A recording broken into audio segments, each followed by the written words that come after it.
ظہر کی نماز کی اذان دینے لگے، اللہ کے نبی کا انتقال ہو چکا ہے۔ جب اشہد ان محمد پر پہنچے تو روتے روتے روتے آواز بند ہو گئی اور جلدی سے اذان پوری کر کے نیچے آئے، کہا آج کے بعد قسم اٹھاتا ہوں اذان نہیں دوں گا، میرا نبی نہیں ہے تو اذان بھی نہیں ہے۔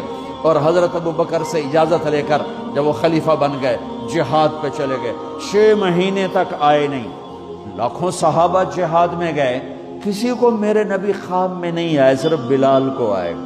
بلال یہ کیا بے وفائی، ہم سے ملنا ہی چھوڑ دیا، ہمارے پاس آنا ہی چھوڑ دیا۔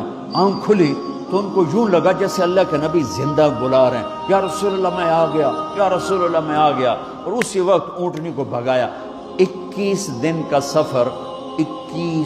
سفر 7 دن میں کیا، 7 دن صرف نماز اور پیشاب کے لیے اترتے تھے اور بھگاتے بھگاتے بھگاتے 8ویں دن جب مدینے میں پہنچے تو آتے شور مچایا، یا رسول اللہ میں آ گیا، یا رسول اللہ میں آ گیا۔ ان کے ذہن سے نکل گیا کہ آپ تو دنیا سے جا چکے ہیں۔ جب مسجد کے قریب پہنچے تو پھر تڑپ اٹھے اور چیخنے لگے کہ آپ تو ہیں ہی نہیں۔ پھر گئے سیدھے قبر پہ جا کے یوں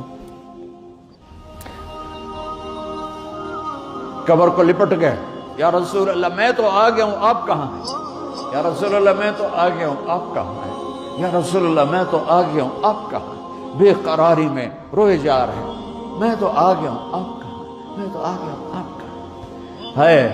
نماز کا وقت داخل ہو گیا۔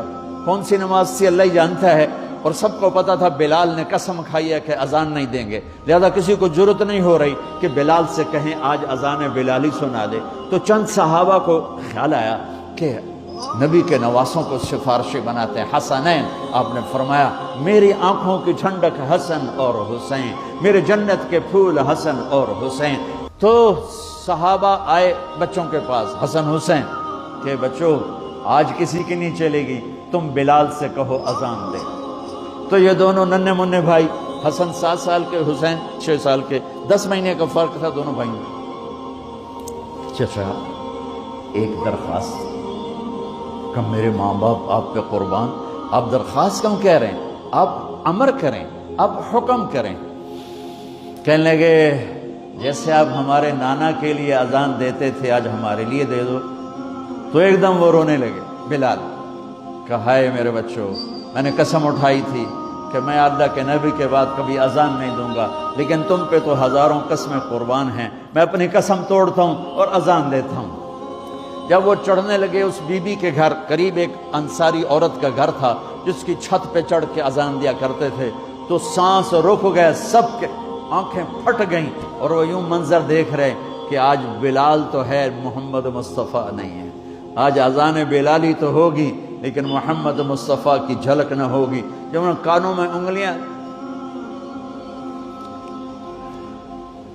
جب انہوں نے اللہ اکبر کہا